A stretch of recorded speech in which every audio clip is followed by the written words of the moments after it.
New World Order. Nagsimula na. Oo mga kaibigan, ang isa sa mga pangitain bago dumating ang ating Panginoon ay magkakaroon ng One World Religion. At ito ay nagsisimula na. Atin itong pag-usapan mga kaibigan. Todos somos hijos de Dios. Nagbukas na nga mga kaibigan ang Abrahamic Family House. Ito ay binuksan sa publiko noong February 16, 2023 sa pamamagitan ni General Sheikh Saf bin Zayed Al Nahyan, Deputy Prime Minister at Prime Minister ng Interior, at Sheikh Nahyan bin Mubarak Al Nahyan, Minister of Tolerance and Coexistence. Ang Abrahamic Family House ay isang interfaith complex sa Saadiyat Island sa Abu Dhabi. Ito ay inspired mga kaibigan ng document ni Pope Francis about human fraternity. Ano nga ba ang document ng human fraternity? Ito mga kaibigan ay isang dokumento na nilagdaan ni Pope Francis at ni Sheikh Ahmed El Tayeb. Ang document on human fraternity for world peace and living together ay tinatawag ding Abu Dhabi Declaration o Abu Dhabi Agreement. Ito ay isang joint statement na pinirmahan ni Pope Francis ng Roman Catholic Church, ni Sheikh Ahmed El Tayeb, Grand Imam ng Al-Azhar, noong February 4, 2019 sa Abu Dhabi, United Arab Emirates. Ang dokumentong ito mga kaibigan ay nagpapanganak sa isang fraternal open discussion sa pagitan ng dalawang malaking relihiyon sa buong mundo, ang Islam at Christianity. Sila ay concerned mga kaibigan sa kung paano mamumuhay ang iba't ibang mga relihiyon nang magkakasama sa iisang lugar. Ito kaibigan ay na-constitutionalize ng Higher Committee of Human Fraternity na na-establish mga kaibigan upang i-institute at i-fulfill ang aspiration ng Document on Human Fraternity International. Ang prinsipyo mga kaibigan ng compassion at human solidarity ay binubuod nito ang isang kontekstual na pagkakaisa ng lahat ng relihiyon.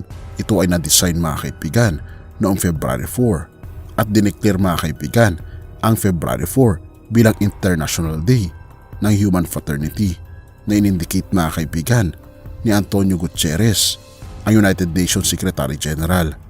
Ang Document on Human Fraternity mga kaibigan o for World Peace and Living Together ay nag-ugat sa encyclical mga kaibigan ni Pope Francis noong 2020 na tinatawag na Fratelli Tutti, na pinapangunahan mga kaibigan ng Papa ng Roma ang pagkakaisa ng relihiyon sa buong mundo. At ginawa pa ito mga kaibigan na isang refleksyon ng isang human fraternity. At kakatapos nga mga kaibigan na nabuksan sa publiko ang Abrahamic Family House na hango sa human fraternity. Nakahouse dito mga kaibigan ang St. Francis Church, Imam Al-Tayeb Mosque at Moses Ben Maimon Synagogue. Ngunit ito ay nagkakaisa sa isang lugar. Ang purpose mga kaibigan ng Abrahamic Family House ay to serve ang komunidad para sa interreligious dialogue. Kapalit nito upang magkaroon ng physical manifestations ang Document on Human Fraternity. At nagpo-provide ito mga kaibigan ng learning resources at space para sa worship na kung saan makikita natin dito ang coexistence ng iba't ibang relihiyon na nagkakaisa sa iisang lugar. Ang tatlong malalaking structure mga kaibigan ay pinangalan sa Grand Imam ng Al-Azhar, Ahmed El Tayeb, kay Saint Francis of Assisi ng mga Kristiyano at Moses Ben Maimon ng mga Hudyo. Siya mga kaibigan ay 12th century Jewish philosopher at rabbinical scholar. Kaya naman ang tatlong pangalan mga kaibigan ay Imam Al-Tayeb Mosque ng mga Muslim, St. Francis Church ng mga Kristiyano at Moses Ben Maimon Synagogue ng mga Hudyo. At hindi basta-basta mga kaibigan ang pagkakagawa ng design ng Abrahamic Family House. Ito ay prepare mga kaibigan ng isang award-winning architectural at design firm, ang Adjaye Associates, na pinangungunahan ni Ghanaian British architect David Adjaye, na ipinakita niya ang proyektong ito sa isang event sa New York City. Ang tatlong cubic houses of worship ay nakaupo sa isang secular visitor pavilion at nilalayon na irepresenta ang diverse worshippers, residents at mga bisita sa Abu Dhabi. At ang layunin nito mga kaibigan ay buuin ang isang building na magpapasimula sa pag-dissolve ng kaisipan ng hierarchical differences.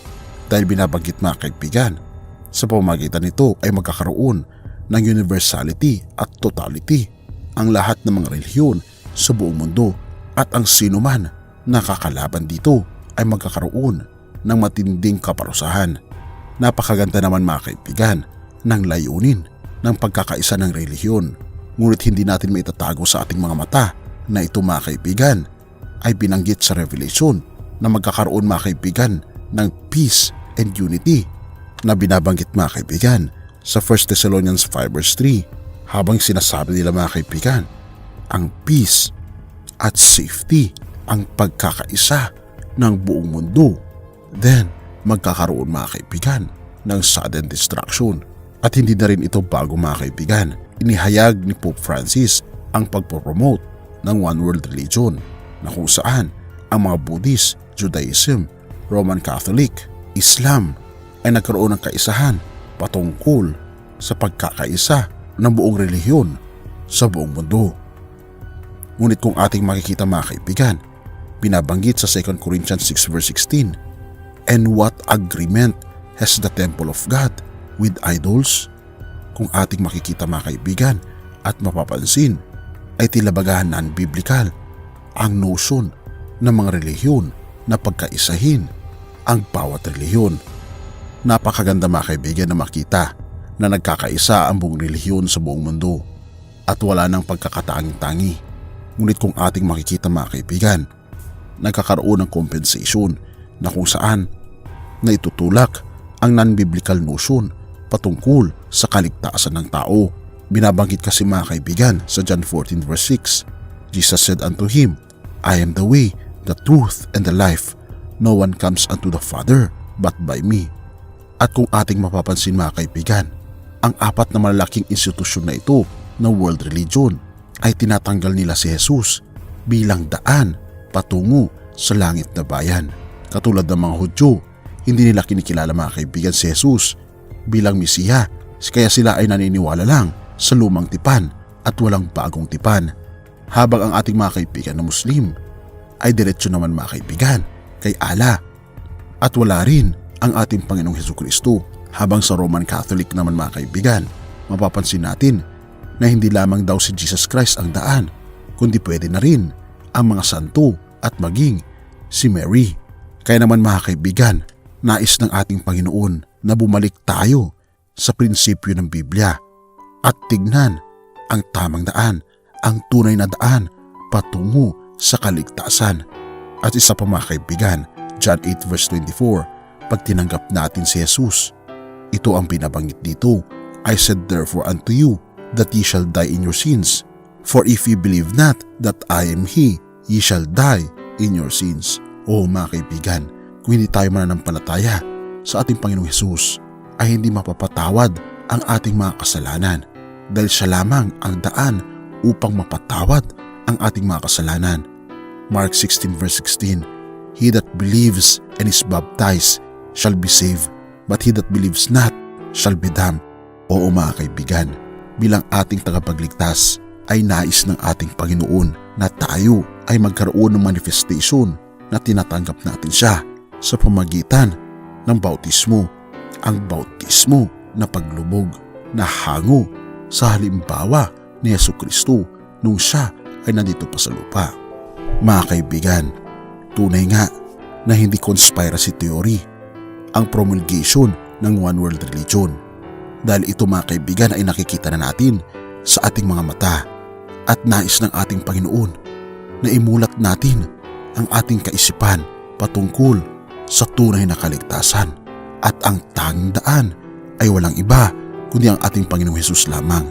Mga kaibigan, tinatanggap mo ba si Jesus bilang iyong tagapagligtas ngayon? Hinihintay ka niya. Bago natin ipagpatuloy kaibigan, siya nga pala ang Great Controversy, na isa sa mga pinaka-kontrobersyal na libro dahil tumutukoy ito sa mga propesiya sa libro ng Daniel at Revelation na nagaganap na sa panahon natin ngayon bago ang pagdating ng ating Panginoong Diyos ay pinamimigay na namin ng libre sa pamamagitan ng PDF. At ito ay nasa limited lamang na panahon.